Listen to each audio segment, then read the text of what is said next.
Hello everybody, welcome to Hearts of Oak. I'm Gerard Batten and I'm here with Tommy Robinson. Now or Stephen Yaxley Lennon, whichever you prefer. I've always known him as Tommy, so I'll call him that. We are putting out an interview in the next day or so in which I'm asking Tommy about his activities and what's happened to him in the UK.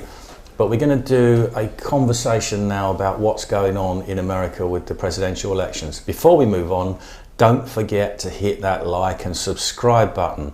First of all, we want you to subscribe to the channel. If you do, you'll know about further interviews and programs that come out on Hearts of Oak. And secondly, we need to know whether you like it or not, or even if you don't like it, so at least we're not working in the dark. But please hit like and subscribe. Hi, Tommy, again. It's apart from the extraordinary things that have been going on around the world since last March, the American presidential elections are unbelievable. I mean, I'm a bit older than you. I've watched a few of them over the years, and this one is the most remarkable one ever. I watched last year, 4 years ago. I watched that. Other than that, I've not really been interested that much in politics. For me, Donald Trump is God. I love him. Don't blaspheme. No, I love him. Yeah, I love him in the sense that we've got enough problems already. Yeah. Well, what he done is, I remember I'd fought for 10 years trying to explain about the media lying. Yeah. And then he brought in the terminology fake news. Yeah. And then overnight, he had the platform to tell the public. Yeah. And then it's like, this is what I feel like we've been talking about. And when I see what Donald Trump's gone through, I judge it in the sense that I look and think, here's a man who had everything, was loved by everybody. Yeah? He's a billionaire, he's loved by everybody. And I think he sacrificed that. And he sacrificed the freedom in a sense as well, because he's now hated. Oh yeah. And not just he's hated. This is what I always weigh up and I look and think, his children are hated, his family are hated. And he's gave up that for what? Not for money, not for fame, because he had both of them. Yeah. He's gave that up for the United States and for his belief in what that country should be. So I have the utmost respect for the man. I agree. I mean, I didn't really know much about him prior to 2016, and the image I had wasn't a positive one, I have to say. But he came along, and again, like you, I thought it's just another American election. Am I really interested that much? And then he started to say things which I thought, wow, this man's talking my language. When he spoke about fake news, I thought, yeah, I know about that, believe me. And I thought, this is great. And when he said he was going to put Hillary in prison, and then Channel 4 did a series of I think it was about 3 or 4 programs in this series about him, and they painted him as the, this sociopathic businessman that everybody hated, or whatever. And me and my wife watched it. I said, at the end of every episode, I said, yeah, it might be true, but he isn't Hillary Clinton. And I think that for me was why he won in 2016, because he wasn't Hillary Clinton. And then I've watched what he's done throughout the 4 years, and you can tell a person by their friends, and you can also tell them by their enemies. You look at the people who hate Trump and want to bring him down, and you think, this man can't be a bad man if they hate him that much. If he'd have gone along with everything that the deep state wanted him to do, they think he's great, and then they'd let him do 4 years. They might even give him another 4 years. But he hasn't. He's one of the most remarkable things I think he's managed to do is not start another war. Oh, he's done the total opposite. He's done the total opposite, and he's brought peace in areas that, even with Palestine, what he's looked to do there is bring United Arab Emirates, things that Obama got a Nobel Peace Prize, no? He did before he even did anything. As soon as he got elected. Yeah, just for being Obama. Just for being elected. But so I watched Donald Trump. I've watched the elections. I've watched his politics. I see the way he's demonised and slandered and lied about. Most people and I'm not going to compare it to myself, but well, I am. Most people don't even know why they hate me. Yeah. Most people don't know why they hate him. So I say to people, I've got a mate who's a dreadlock lad, black lad, and I say, well, what's he ever said that it's racist? And he doesn't know. No. I said, so why do you hate him? And he doesn't know. Yeah? And I feel that's the same situation. And I watched what happened with Trump. I watched what happened with General Flynn. I've watched all the United States politics. And I like to think that, I know I'm viewed in different ways by different people, but many in the United States would read some horrifying bad press about myself. Yeah? But to them, even to Nigel Farage, if you were me, I walk the streets every day. on my own, everywhere I go. Okay, I don't have the money or the backing behind me, and I've faced the same dark, seedy forces that they face. And to Americans to understand how far they go now, you now realise it. These dark globalist power has stolen an election. They've defrauded the United States election. I think this is what's coming out. I mean, let's put it aside for a minute, whoever won, whoever got the most votes, let's just park that one to the side for the minute and look at the obvious corruption and vote fraud that's gone on. And we're hearing more stories coming out all the time. It's all been planned. And there was this thing, Trump had got these thousands of people out, tens of thousands of people at every one of these rallies he did, and Joe Biden's in his cellar, or he comes out and he's got 6 people sitting there, and people are thinking, oh, he's going to go down to a massive loss. They knew he was going to win because of what they were doing in terms of the voter fraud, and if possibly they changed the laws. Well, what he was doing in his cellar was holding seances because of, getting in touch with all these dead people that have come out and voted for him. But what's coming out now about how they have not verified ballots. The whole mail-in ballot thing was an accident waiting to happen. Because what people need to understand is there's a difference between someone requesting a mail-in ballot and sending out millions and millions and millions, and just sending them out carte blanche. They haven't been checked when they come in. And a very interesting thing I saw this morning, I was watching Sebastian Gorka's programme, and he had a chap on there saying that normally in elections, the mail-in ballots, at least, will have a 1 to 10% failure rate because people don't fill them in properly. And I know, I've been a candidate in lots of elections. You'd be amazed how many people can't get across into one square. And so you can imagine the mail-in ballots where you have to put your name, you have to put other details, it can go wrong. So this 1% failure rate which they've got, it'll be anything between that in every state. Suddenly, in these states where the votes are being contested, it's gone down to 1% or less, which immediately tells you that there's something up, there's something wrong. And what I say about this is that, the more I've seen of Trump, the more I like him. And I don't mean you have to like his style or the way he does something. He's a one-off. But the way I think, and I might be wrong, but he's the only president I've seen in my adult life who actually seems to care about ordinary people. And if they steal this election from him, it isn't just an American election. This is about all of us. Yeah, control for the world, the future election. Because the people who want to get rid of them, the deep state, the globalists who want to bring in the new world order and the great restart, these are the people that are going to be in control. So it's literally, he is the only thing standing between us and them. And if he's gone, we're on our own. It's worrying. That's how. I'm very frightened about what's going on, because we can already see what's happening with the pandemic scam, with forced vaccinations on the horizon. And they won't be forced in the sense that they'll come around and hold you down and give it to you. You won't be able to function. You'll need a health passport in order to do anything. This is how they will force it on people. When I saw COVID, and then a lot of the Democrat cities started demanding mail-in ballots, which is easy for fraud. Yeah.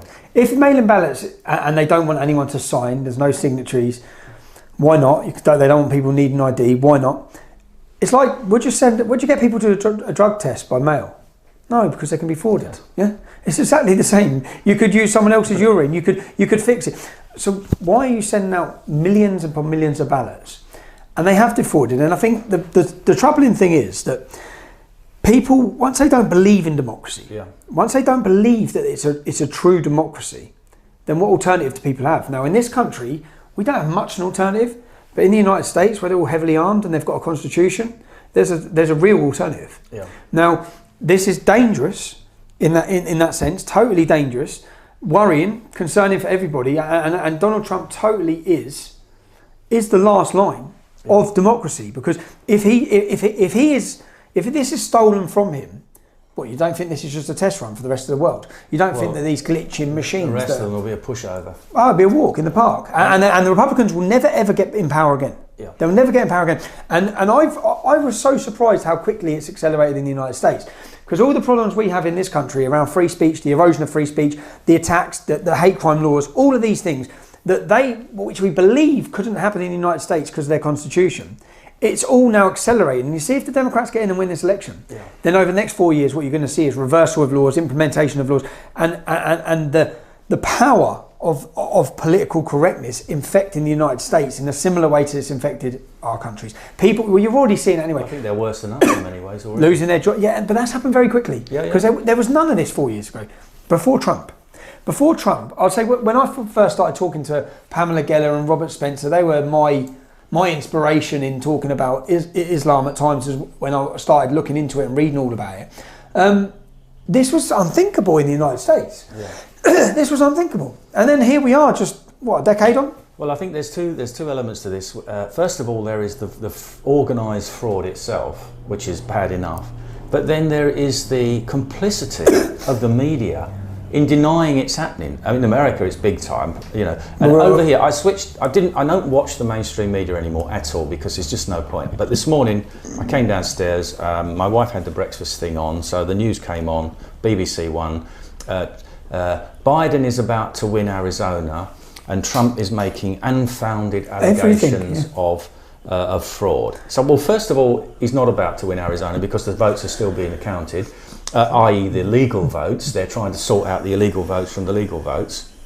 And secondly, you can't say the allegations are unfounded because even if Trump proves to be loses and didn't get all the votes he thinks he got, there's still been massive fraud. Massive. There's still been massive fraud. It's so obvious. And this is what I think is so worrying, the way we don't have even a semblance of an independent media anymore. Well, what you're witnessing, because Fox News have messed up massively, but what you're witnessing is the emergence of new media, which we're on the brink of something devastating or fabulous. Yeah. If Trump overturns this and proves the fraud, the trust in general, the red pilling that's going to happen over this in the trust, when people have seen the media lie, they've seen the machine of the big tech. It'll hopefully be the end of big tech if he wins. There's so many things that he needs to do. Yeah, he does. I'm surprised he didn't do them in the last 4 years. Well, I think we think that the president is more powerful than he is because when you look in past presidents, they're doing what the deep state told them. Yeah. They're going to war in Iran and Iraq. And Afghanistan or whatever. So long as they're being good boys and doing what they're told, they appear powerful because all they're doing is carrying out the orders of the people who control them. Trump's gone against that, and I think that he has much less power, or the president has much less power than we actually give them credit for. But one of the things that he's got to do, and we could all make a list of things we want to do. Finish Twitter. But what he's got to do is bring in kind of antitrust laws, which is what they did at the beginning of the early and the beginning of the 20th century when they broke up the oil companies and made them, sell off lots of their interests because they were just getting too big. And he needs antitrust laws regarding big tech like Twitter and Facebook and all this, and force them to actually sell off parts of their business and become more diverse because at the moment they've got no real competition. And he needs to join Parler. Join Parler. Tommy tells me he's got 200,000. Nearly 200. So I'll have 200,000 by Christmas. Yeah? I've got 18,000 on Parler, so I'm hoping all them people that follow Tommy will follow Jump me. on over. And I've got 73,000 on Twitter. I was cut off for a week ago. I got back on last. You know what that's about? I said they have to follow COVID. No, but they have to follow a process. So you've been cut off. That's one tick. Yeah. They might already have 2 ticks. The next one you're gone. Well, I've been cut off twice already. Yeah, you're gone next. So. Well, that's So sorry for to be the bearer of bad news, but you're about to get unpersoned, Gerard. Well, so therefore, all your followers have follow on Parler. Get over there because he's going to be. I don't think he can do it if he manages to hang on and remain president. But if they manage to get rid of him, I hope that he sets up his own social media companies and broadcast companies. Let's face it, the property business in New York is going to be very, very damaged, which is where he traditionally makes his money because of what's happened. 6% taxes coming. But I think if he moves into that realm, he'll be a trillionaire because people around the world are crying out for free speech. And if he can do that, but I hope he stays as president. So I think what we'd like. Do you think he will? I'd say, to be honest, it's 50-50. It doesn't matter how much fraud there was. It doesn't matter how many people voted one way or another. What matters is that if he can be proved to have won, they will still do everything in their power to get rid of him. And of course, this is what the media are doing, including all of our mainstream media. They're setting up the narrative that his claims about fraud are unfounded from the start and not true, so that if he does be proved to have won, they can say that he stole the election and set up for the next 4 years of civil war against him.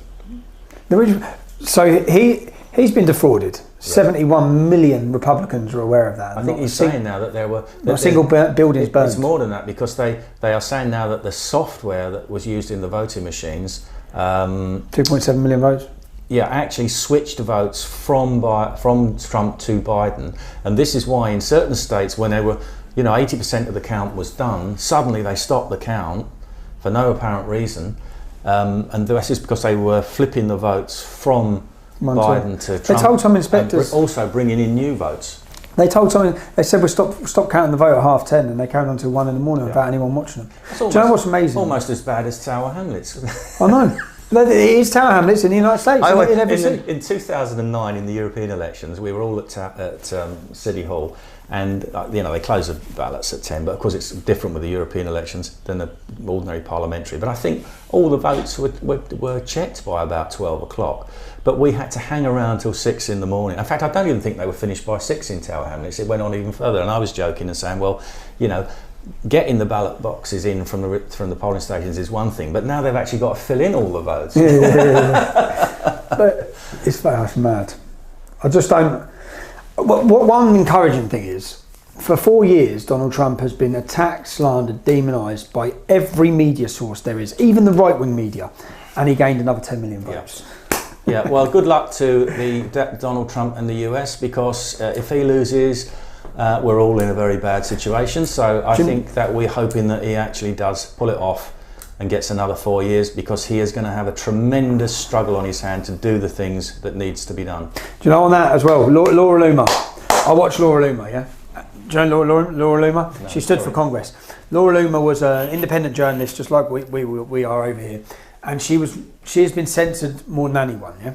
Censored, the media tried to make her into a laughing stock, they tried to make her a comedy sketch, they tried to abuse her, and I watched her fight back from being right down at the bottom, yeah. And I've sat and felt at times like, Jesus, man, where do I go from here?